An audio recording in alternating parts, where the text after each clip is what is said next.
Okay, let me tell you something that should make your blood run cold. Vladimir Putin just looked the entire world in the eye and said, with complete seriousness, that if Ukraine and its allies don't give him what he wants, Russia will simply take more territory by force. Not the territory they currently occupy. More. As in, the war you thought might be ending, Putin's telling you it's just getting started unless you surrender to his demands. This happened yesterday, December 17th, 2025, at Russia's annual defense ministry meeting. Putin, surrounded by his generals, delivered what his propaganda machine is calling a strategic assessment. But what he actually delivered was an ultimatum wrapped in the language of negotiation. And here's the truly chilling part. He's not even pretending to negotiate in good faith anymore. He's openly telling you that talks are just a vehicle for getting what he wants without having to fight for it. And if he doesn't get it, he'll fight for it anyway. This is Putin's strategic silence. He's talking, sure, he's meeting with American envoys. He's sitting down for 5-hour discussions with Trump's son-in-law, Jared Kushner, and Special Envoy Steve Witkoff. But he's not actually negotiating. He's waiting. Waiting for the West to get tired, waiting for Ukraine to run out of ammunition, waiting for Donald Trump to get frustrated and pressure Kyiv into a bad deal. Putin isn't silent because he's thinking, he's silent because he's already decided. And what he's decided is that time is on his side. But before we dive into why Putin's strategy of fake negotiations and real territorial demands is actually a sign of weakness disguised as strength, let's make sure this critical analysis reaches everyone who needs to hear it. If you believe in cutting through propaganda and understanding what's really happening in this war, smash that subscribe button right now. Hit the like button like you're hitting back against disinformation. Because here's the uncomfortable truth. Putin's counting on you not paying attention. He's counting on Western audiences getting bored, getting tired, getting distracted. And the best weapon we have against that strategy is information. Cold, hard, fact-based analysis. So let's get to work. Let's start with what Putin actually said yesterday, because the words matter. Speaking to his top military brass, Putin declared that Russia has gained and firmly holds the strategic initiative on the entire front line. That's Kremlin speak for "we're winning." He claimed Russia liberated over 300 settlements in 2025 and praised his military for crushing elite units of Ukrainian forces. It all sounds very triumphant, very victorious, very mission accomplished. But then he pivoted to what he really wanted to talk about. What happens if these peace negotiations don't give him everything he demands? And here's the exact quote translated from Russian state media. "We would prefer to do this and eliminate the root causes of the conflict through diplomacy. If the opposing country and its foreign patrons refuse to engage in substantive discussions, Russia will achieve the liberation of its historical lands through military means." Let's unpack that for a second, because every word is calculated. First, notice how Putin frames this. Russia prefers diplomacy. They're the reasonable ones. They want to talk. But if Ukraine and its Western backers refuse to have substantive discussions, which is Putin code for give us what we want, then Russia will have no choice but to take more territory by force. This is classic abuser language. I didn't want to hit you, but you made me do it by not giving me what I demanded. It's manipulation dressed up as pragmatism. And the truly sinister part? Putin's talking about historical lands. Not just the territory Russia currently occupies, not just Crimea and the Donbass, historical lands. That's a term Putin has been using with increasing frequency, and it's terrifying because it's deliberately vague. What constitutes historical lands to Putin? All of Ukraine? Parts of Poland? The Baltic states? Where does this imperial nostalgia end? Ukrainian President Zelensky caught on to this immediately and warned, there are other countries in Europe that someone in Russia may one day call their historical lands. We need real protection from this Russian history of madness. And he's absolutely right. Because if the West accepts Putin's framing that Russia gets to reclaim any territory it considers historical, then we're not just talking about Ukraine. We're talking about rewriting the entire post-World War II order in Europe.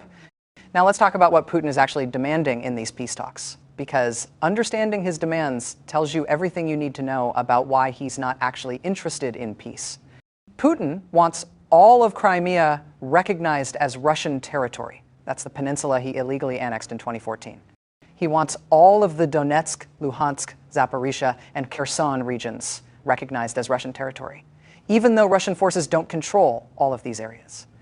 In fact, Russia doesn't even occupy significant portions of the territory Putin is demanding Ukraine hand over. Let that sink in for a second. Putin is demanding that Ukraine withdraw its own troops from Ukrainian territory that Russia has never managed to capture and then just give it to Moscow. It's like a bank robber demanding you hand over not just the money he stole, but also the money in the vault he couldn't reach. And it doesn't stop there. Putin also demands that Ukraine abandon its bid to join NATO permanently. He wants guarantees that no Western troops will ever be deployed to Ukraine, and he's openly threatened that any NATO personnel in Ukraine would be considered legitimate targets for Russian strikes. So Putin wants Ukraine defenseless, carved up, and unable to seek protection from future Russian aggression. Oh, and he wants all of this recognized internationally, legitimized by the global community, and locked in through a peace agreement that makes it impossible for Ukraine to ever challenge these territorial seizures. This isn't a peace proposal. This is a blueprint for conquest with international approval. Here's what's been happening over the past 2 months that tells you everything about Putin's real intentions. In late November, a 28-point draft peace plan emerged from talks between American and Russian officials. This plan was reportedly worked out largely between Trump's team and Putin's inner circle, and when details leaked, Ukrainian and European officials were horrified. The plan apparently included significant concessions to Russia on territory, vague language on security guarantees for Ukraine, and proposals that would effectively leave Ukraine vulnerable to future Russian attacks. Ukraine and its European allies immediately pushed back, and the document was reportedly whittled down to 19 points as Kyiv and European capitals desperately tried to remove the most egregious concessions. Then, on December 2nd and 3rd, Trump's envoys, Steve Witkoff and Jared Kushner, flew to Moscow for a marathon 5-hour meeting with Putin. The discussions were described by Russian officials as useful, constructive, and highly informative. But you know what they didn't describe them as? Successful. There was no breakthrough, no compromise, no indication that Putin had moved even an inch from his maximalist demands. Russian presidential aide Yuri Ushakov told reporters after the meeting that there was more work to be done, which is diplomatic speak for "we got nowhere." And Putin, in an interview with Indian media around the same time, made it crystal clear why there was no progress.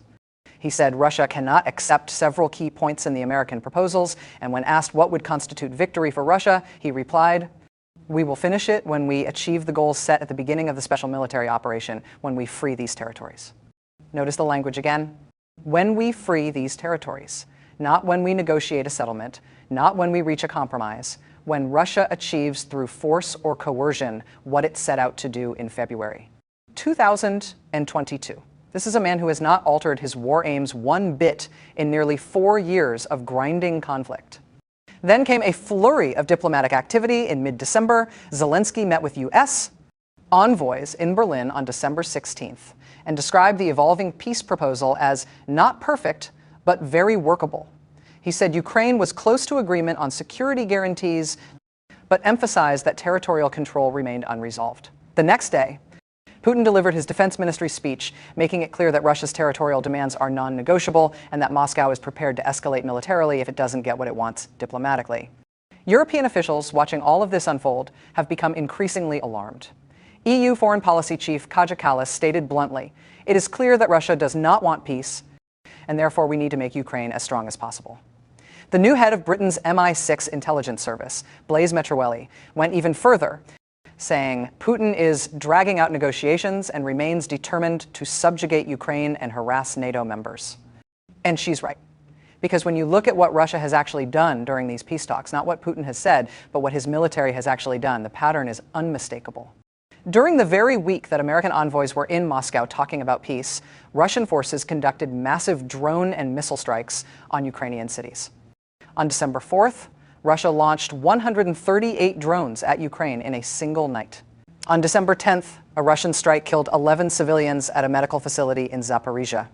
Throughout these so-called peace negotiations, Russian artillery has continued pounding Ukrainian positions, Russian missiles have continued hitting civilian infrastructure, and Russian forces have continued their grinding offensive operations in the Donbass. This isn't the behavior of a country seriously interested in peace. This is the behavior of a country that sees negotiations as just another front in the war, a way to apply pressure and extract concessions while continuing to fight. So why won't Putin make a deal? Why all this strategic silence? All these drawn-out negotiations that go nowhere? The answer is both simple and deeply cynical, because Putin believes he's winning, and he sees no reason to compromise when he thinks time is on his side. Let's break down Putin's calculus, because understanding his thinking is crucial to understanding why these peace talks keep failing. First, Putin looks at the battlefield and sees slow but steady Russian gains. Yes, Ukraine is still holding territory in Kursk inside Russia itself, which is humiliating for Moscow. Yes, Ukrainian drones are striking deep into Russian territory, hitting oil refineries and military installations. Yes, Russian casualties are catastrophic, with over 400,000 killed and wounded in 2025 alone, according to Western estimates. But from Putin's perspective, Russia is gradually, painfully, expensively moving forward in eastern Ukraine. According to the Institute for the Study of War, at current rates of advance, it would take Russia until August 2027 to fully capture just the Donetsk region. That's snail-pace progress purchased with rivers of Russian blood. But it is progress, at least in Putin's mind. And as long as Russian forces are advancing, even incrementally, Putin believes he has no incentive to settle for less than his maximum demands. Second, Putin looks at Western politics and sees opportunity. Donald Trump won the presidency promising to end the war in Ukraine in 24 hours. Trump has repeatedly suggested that Ukraine should make territorial concessions to achieve peace, and his administration has pressured Kyiv to come to the negotiating table. European unity, while stronger than Putin expected, shows signs of strain as the war drags into its fourth year. Some European leaders are war-weary. Their publics are frustrated by rising defense costs and energy prices, and there's growing debate about how long Western support for Ukraine can continue at current levels.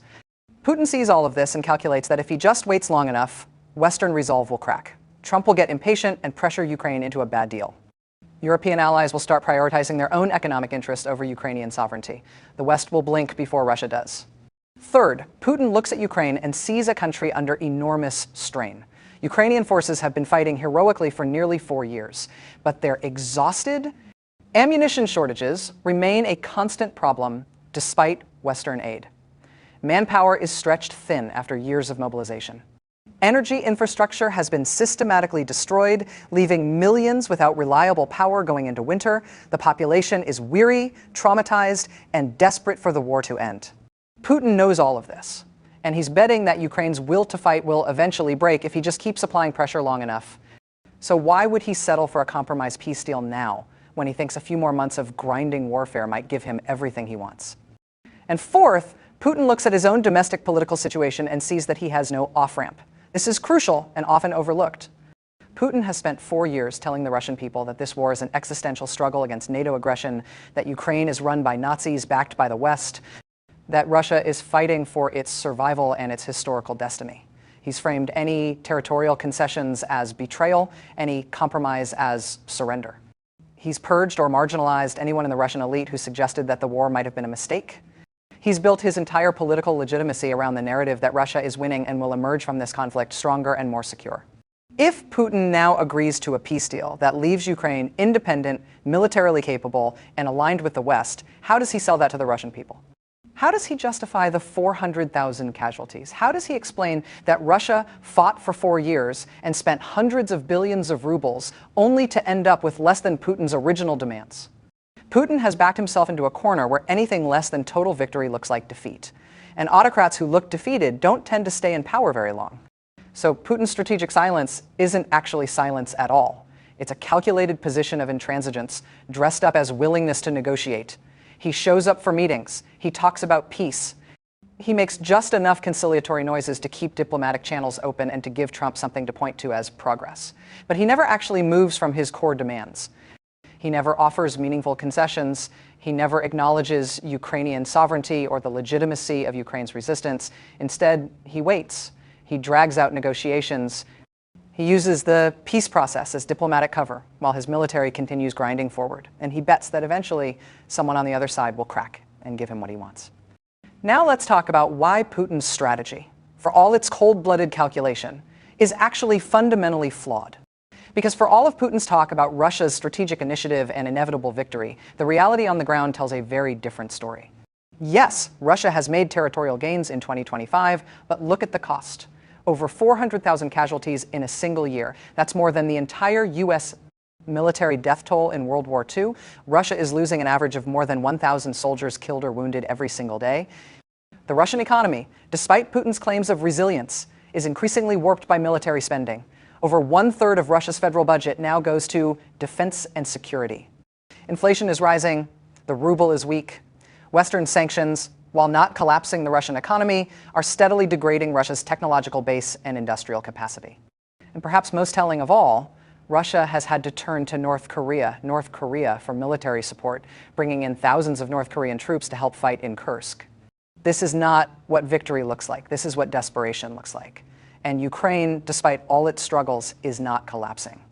Ukrainian forces still hold Russian territory in Kursk 16 months after their stunning August 2024 offensive. Ukrainian drones continue striking targets deep inside Russia with increasing frequency and sophistication. Ukraine's air defenses, bolstered by Western systems, continue shooting down a significant percentage of Russian missiles and drones. And critically, Western support for Ukraine, while sometimes frustratingly slow, continues. The United States just announced it's preparing a new round of sanctions on Russia's energy sector to increase pressure if Putin rejects a fair peace deal. European leaders, despite their occasional disagreements, remain committed to supporting Ukraine. And Ukraine itself, led by Zelensky, has made clear it will not accept a peace agreement that leaves it defenseless and vulnerable to future Russian aggression. So here's what Putin doesn't want you to understand. His strategy of strategic silence and maximalist demands is actually a losing strategy over time. Because every month this war continues, Russia bleeds more soldiers, spends more money, burns through more equipment, and becomes more internationally isolated. Every month, Ukraine's military becomes more experienced, more capable, and better equipped with Western weapons. Every month, European defense production ramps up. Every month, Russia's demographic crisis, already severe before the war gets worse, as hundreds of thousands of young Russian men are killed or flee the country. Putin is playing a waiting game, but the question is, who's really running out of time here? Is it Ukraine in the West, or is it Russia? And this brings us to the most important question. What should the West do about Putin's strategic silence? Because here's the thing, Putin's entire strategy depends on Western decision makers misunderstanding what's happening. He needs them to think that Russia is winning, that time is on Moscow's side, that the only way to end this war is to give Putin what he wants. He needs Western publics to get tired and pressure their governments to cut a deal, any deal, just to make the war go away. He needs Trump to get frustrated and throw Ukraine under the bus in pursuit of a quick diplomatic win. Putin's strategy only works if the West believes the narrative he's selling. But what if the West doesn't blink? What if instead of pressuring Ukraine to accept bad terms, the United States and Europe dramatically increase military aid? What if instead of treating Putin's territorial demands as the starting point for negotiations, the West makes clear that Russia will gain nothing from its aggression? What if instead of getting tired and walking away, Western democracies settle in for the long haul, prepared to support Ukraine for as long as it takes?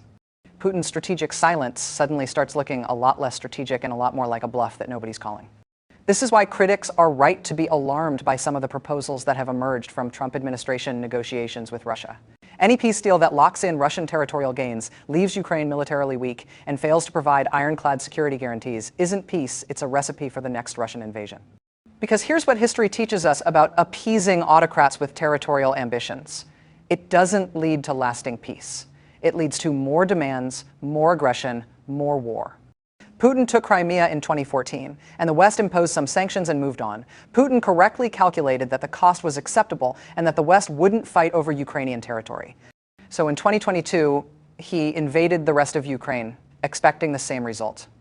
If the West now rewards that invasion by forcing Ukraine to cede more territory and accept a weak peace deal, what's to stop Putin from coming back for the rest of Ukraine in a few years?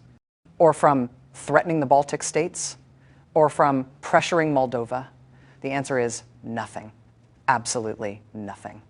This is why Zelensky keeps saying that any peace deal must include robust security guarantees that prevent Russia from simply regrouping and attacking again. He's not being unreasonable or maximalist. He's being realistic about who Vladimir Putin is and what Russia under Putin has demonstrated it will do. And this is why European leaders, even as they negotiate alongside the United States, keep emphasizing that Ukraine cannot be pressured into a bad deal. They understand that a peace agreement that rewards Russian aggression doesn't bring stability to Europe, it brings future instability. It tells every would-be aggressor that if you're willing to fight long enough and kill enough people, the West will eventually tire and let you keep your conquests. That's not a message the democratic world can afford to send. So where does this leave us as 2025 comes to a close and peace negotiations continue into the new year? It leaves us in a dangerous moment, but not a hopeless one. Putin's strategic silence is actually a position of weakness, masked as strength. He's not silent because he's supremely confident. He's silent because he doesn't have a good exit strategy, and he's hoping the West will provide him with one by making concessions he can sell as victory. But if the West holds firm, if Ukraine continues to fight effectively, if military aid continues to flow, and if Western unity holds, then Putin's calculation starts to change.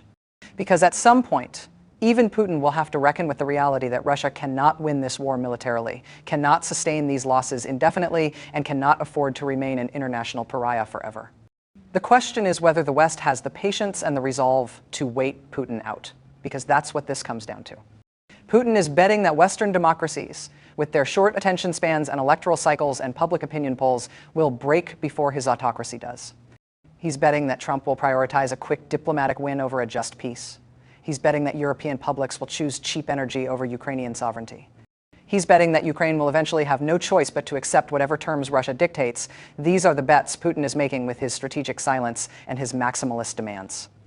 And whether those bets pay off or blow up in his face will determine not just the future of Ukraine, but the future of European security and the international order itself. So here's the bottom line, and this is where I want to leave you. Putin's refusal to make a deal isn't a sign of strength.